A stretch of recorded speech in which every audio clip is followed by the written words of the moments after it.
The 60s was a revolutionary decade in the history of vehicle production.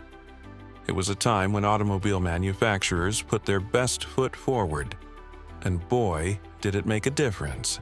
We're talking about the decade that saw the introduction of the American pony cars and several other new concepts. Want to know more? Stick around. We're going to discuss 10 icons of the 60s, and we'll start with a Buick Riviera.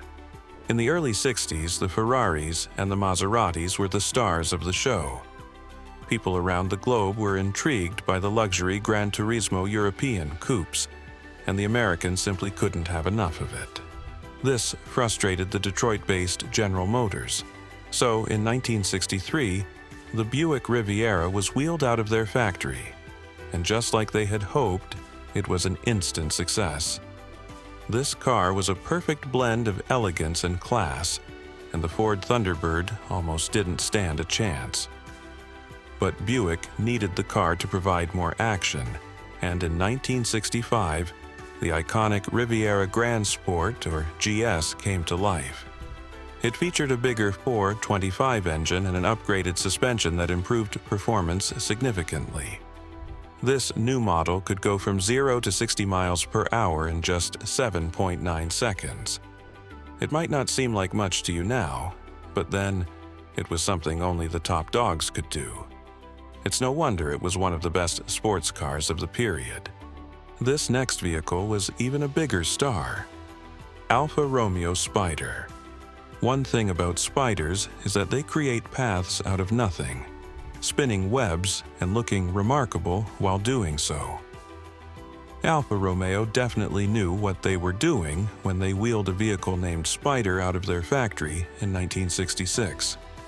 This car was so pretty, it even featured in the Dustin Hoffman film The Graduate. Although its build quality was below average, nobody cared because of its handling and mesmerizing engines. And when the 1.6-liter engine was changed to a 1.8-liter unit in 1967, it even became a bigger star. The Spider shone for about 4 decades before it lost its limbs. But this car never lost its shine. 65 Ford Mustang.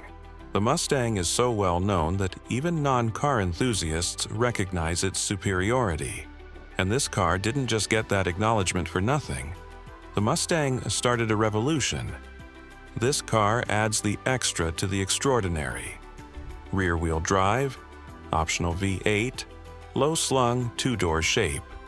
These were the reasons the 1965 Ford Mustang stood out from the boring old sedans that existed at the time.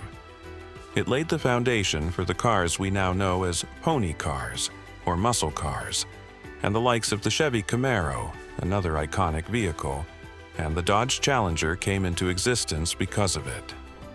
This car was so incredible both in looks and features that it sold over 318,000 during its first model year, a trailblazing record, and more than 1 million within its first 18 months.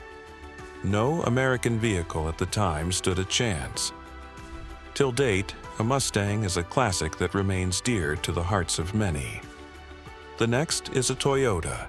And this might come as a surprise because there aren't many known Toyota classics. Toyota 2000 GT. The Japanese were not left out in the release of iconic cars in the 60s. The 2000 GT was Japan's first collectible car, and it made its debut in 1965 as a show car. The show car model was so widely accepted that it had to be made into a production model in 1967. The Toyota 2000 GT came with a 2.0-liter inline-6 engine, just like many other GTs of that era, but its handling was just untouchable. Its handling alone made the car crush many other powerful vehicles on the track. This car really changed the way the world viewed the Japanese automobile industry. The 2000 GT also made Toyota earn a place amongst the top players. But this next manufacturer has been releasing iconic cars for so long, it's almost second nature. Lamborghini Mura. The Lamborghini Mura, designed by the exceptional Marcello Gandini, was beautiful. It was so beautiful that the crowds at the 1965 Turin Motor Show, where it was first displayed, almost drooled at the sight of it. But this vehicle was not all looks alone. It was a rocket on wheels.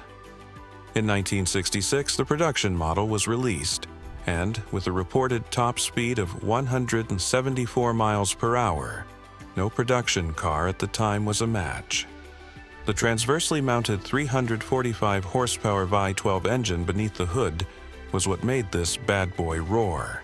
And since this engine was transversely mounted behind the cabin, the Miura screamed athleticism. In fact, this Lamborghini's features served and still serve as the inspiration for the design of the supercars. If you take a look at many of the present-day Raras and Corvettes, you'd see a little bit of Miura in them. So, if the Mura is not on this list, then it's incomplete. This list will also be incomplete if we don't mention this Plymouth Barracuda. The Plymouth Barracuda was released for one reason alone: to squash the Ford Mustang. Although it couldn't achieve this feat, it came really close. The truth is that the Barracuda name already existed before the Mustang was launched, but it was just a coupe version of the Plymouth variant. And after seeing how the Mustang dazzled in 1965, Plymouth went to work to create a muscle car of their own. And in 1967, it came as a big threat. Just like other muscles, it offered a range of V8 options, from 2- and 4-barrel versions to a big block version, and it also got a 7.0-liter engine, which became available in 1968. The design was the same as the initial Barracuda, only that it got a huge, unique wraparound glass. If Plymouth took things a step further, they might have caught up with the Mustang. Regardless, it's an icon in its own right. Next is an Aston Martin DB5. The Aston Martin DB5 got on the road, and every other Grand Tourer aspired to be like it.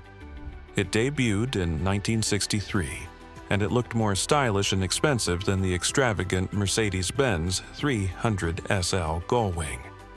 It came with a powerful 4.0-liter, 282 horsepower inline-six engine that was paired to a 5-speed transmission, 2 decades before everyone got one. The DB5 came with lines and classic contours that are still seen on present-day Aston Martins. It was incredible. But what really made this car a star of the 60s was because it was James Bond's car in the 1964 movie Goldfinger. Since that movie, the car represented the James Bond franchise, and almost every Bond lover wanted to get one. It is indeed an icon. You might not have known the DB5, but this next vehicle is not a kid known to everyone on the block. Chevy Corvette. The Chevy Corvette would have comfortably donned the crown of the most iconic American sports car of all times if some later models didn't come with a slightly better offer. But one thing is for sure, it definitely came close. Chevrolet introduced the independent rear suspension and big block engine to this generation, making it a quick and tough sports car. The 427 Stingray and the 1963 split-window Corvette were some of the models that pushed the limit both performance and design-wise. The fact that they were also quite affordable made them an even bigger catch. If we decided to discuss all the amazing features that came with the Vettes, it would take 10 videos. So, we'll round it by saying it was a legend. And talking about legends, the Camaro is a legend of legends. Chevy Camaro. The Chevy Camaro was General Motors' response to the Mustang. We all know the rivalry between the two American giants, Ford and General Motors, so you must understand how much GM wanted to create something that would eat the Mustang up, and that led to the birth of the Camaro. The Chevy weighed a sweet 3,000 pounds, featured a rear-wheel drive, and of course came with the incredible V8 engine that is synonymous to a muscle car. Getting to 60 miles per hour was a breeze, and handling was incredible. If you take a look at any of the first-generation Camaros provided from 1967 to 1969, from the Z/28 to the ZL1, every single one is incredible. This next is a Lotus, and it's indeed sacred. Lotus Elan. As the American muscle car market was booming, British car makers were also doing their bits. The Lotus Elan of the 60s shares so much similarity with the 90s Mazda Miata, which came ahead of its time. It was first offered as a roadster, an unapologetic sports car that could only seat two. It initially was super lightweight and had amazing handling to make it a fun car since it only gave off 108 horsepower. And the star behind it all was the Lotus Twin Cam, which was a huge upgrade of the Ford Kent pre-crossflow four-cylinder, 1,498 cubic centimeter engine. For its design, it featured something attractive and minimal, much different from the American cars of that time. So, a combination of its speed and design made it more popular. The Elan single-handedly elevated the Lotus status to an expert sports car manufacturer. Now that you've heard about the Barracudas and the Spiders, which do you think is the most iconic of them all? Are there some cars you think should be on the list? Kindly let us know in the comments. See you in the next video.